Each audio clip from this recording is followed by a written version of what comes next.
马桶台21年最强剧集结束了，第一季可以保证它没有高开低走。我是瓜皮儿，超人与路易斯前情提要。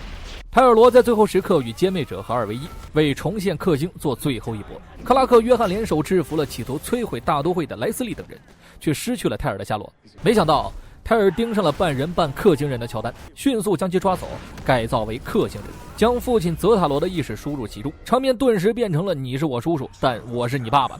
克拉克为了找到儿子，巡视了整个地球，事关儿子，他难以沉下心。即便是超人，也很难在整个世界寻找到想要之人。况且乔丹这边还没有动静。路易斯从士兵手中拦下了莱斯利，想问出儿子的下落，可除了一堆狠话，他什么也得不到。很快，萨拉叫来了父母，救出了被困在驾驶位的山姆。他顾不得伤势，简单包扎回了军营。此时军营被百姓们围得水泄不通，他们需要一个答案。拉纳一家就站在一旁，他们可以选择永远离开小镇，但家乡有难，一家3口同心，决定留下来帮忙，哪怕昨天他们还在被排挤。人群中不少人嘲讽凯尔，但他没有在意，反倒是帮助山姆稳定局势，你一言我一语，山姆无言以对。就在这时，泰尔出现在人群上空，马上有居民认出他是摩根艾奇，可为时已晚。泰尔没有废话，对着人群激活了体内的歼灭者，是要把所有人都改造成克星人。接到消息的约翰火速赶往现场，一发红太阳导弹下去，也仅仅是削弱了泰尔的力量，却让约翰的战甲损失了1半能量。6名精英战士迅速开火，而他们也成为了泰尔的改造目标。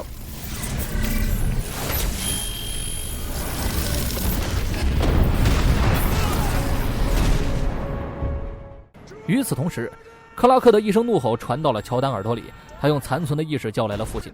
父子重聚本该温馨，但父慈子孝，谁也逃不掉啊！克拉克不想伤害儿子的身体，只能单方面挨揍，还要听泽塔嘴臭，被推进岩浆也绝不还手。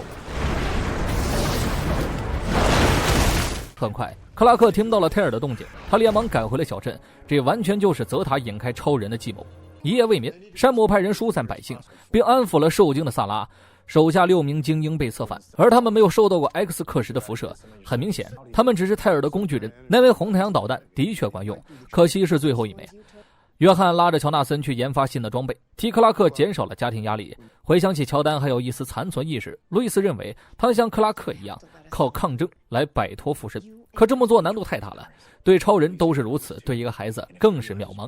只能借助克星技术让路易斯进入乔丹的意识，尝试能否唤醒他。对于一个从小患有自闭症的孩子来说，妈妈是唯一能帮助他的存在。乔纳森也是个大男孩了，能够保护他们，剩下的就交给克拉克了。大超又扫遍了全球，可再也听不到儿子的动静，整个小镇紧急疏散，只留下了克拉克一家。山姆送来武器，方便路易斯唤醒乔丹。约翰这边成功将红太阳能量移植到了动能锤内，恰好克拉克归来，众人商量起了对策。动能锤需要从很远的地方丢出去，才能够将红太阳的能量发挥到极致，意味着超人必须在此之前控制住泰尔，若是一击不中，只能耻辱下播。乔丹接过外公送来的武器，他只有一个任务，就是保护妈妈。云层之上，众克星人吸收了足够的太阳能，泰尔首当其冲来到了矿井内部，他只需要激活所有的 X 克时，克星就能重生。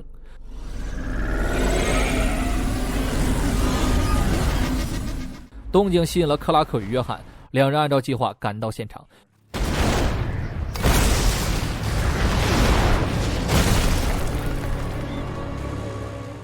与一众克星人展开大战。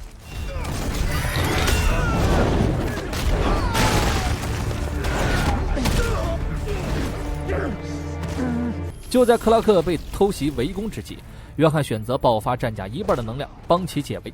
乔丹被这股力量震昏，带回到了路易斯面前。Mom, I got you. 路易斯来到了乔丹的意识里，这里几乎被泽塔的记忆覆盖，他很难找到乔丹存在的位置。外面的乔纳森提着枪不敢放松警惕，他向昏迷的乔丹保证，只要这次都平安，他会做一个最好的哥哥。乔丹突然睁开眼，起身就要干掉乔纳森。哥哥见状果断开枪，可这武器没有实质性的伤害，乔纳森被锁喉提到空中，他的呼吸越来越困难。路易斯这边没有放弃，他找到了自暴自弃的乔丹，儿子躲在角落里流眼泪，不敢反抗泽塔，觉得自己一事无成。他还是那个患有自闭症的少年。妈妈的到来让乔丹回忆起了这10多年来的高光时刻，他并非一事无成。半空中的乔丹忽然苏醒，和哥哥相拥在一起，他们这儿成功了，剩下的只看克拉克与约翰。矿井内的动静影响了小镇，正准备离开斯莫维尔的拉纳一家停下了车。百姓的恐慌让逃生路线没了秩序，凯尔指挥居民远离窗户，自己则闯进了火灾现场。随着一声爆炸，母女仿佛失了魂地看着屋外，而烈火中走出一个男人，正是曾经的消防队队长凯尔。此时数名克星人死死跟着克拉克，行为像极了私生饭。马不停蹄赶来的约翰又是一锤，战甲能量不足10%，高空作业已经无法提供氧气，但他还是持续向上飞去。超人正在以最快的速度冲向凯尔，提前指挥约翰出锤，两者几乎同一时间砸向了矿井。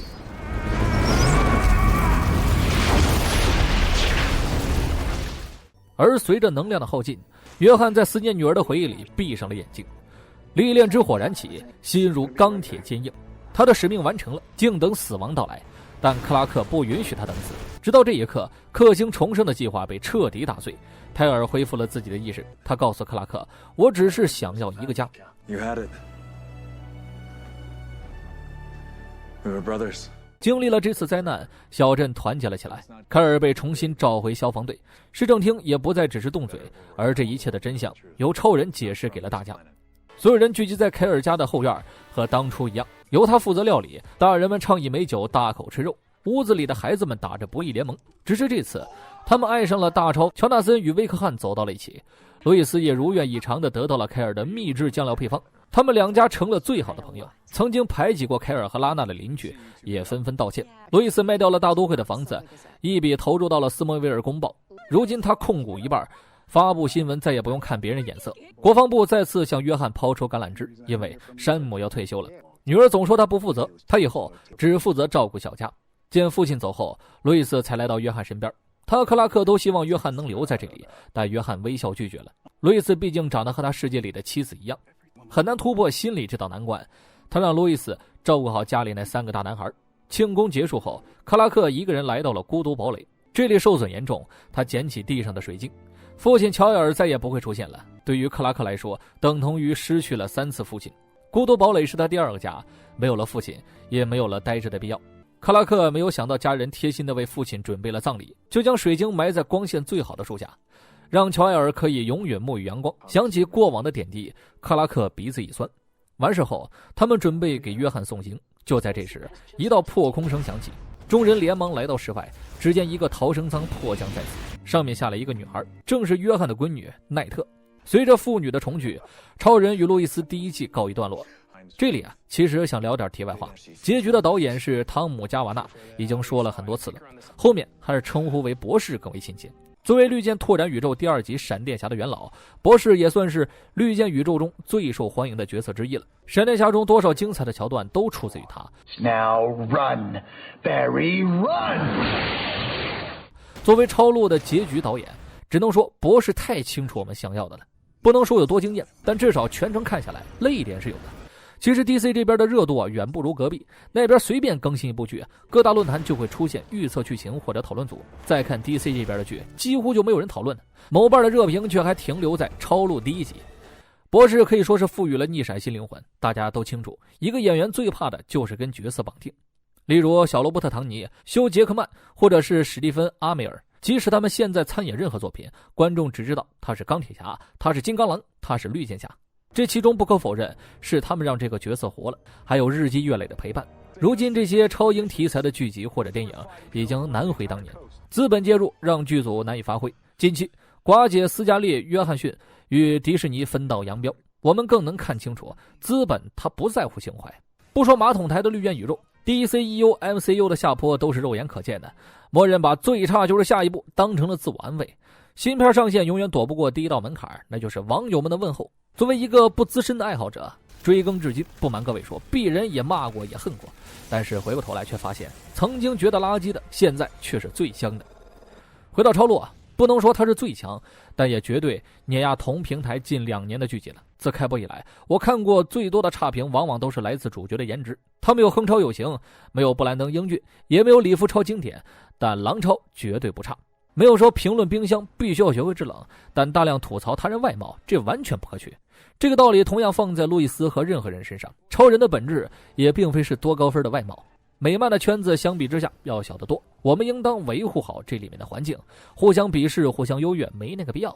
我是瓜皮儿，下期见。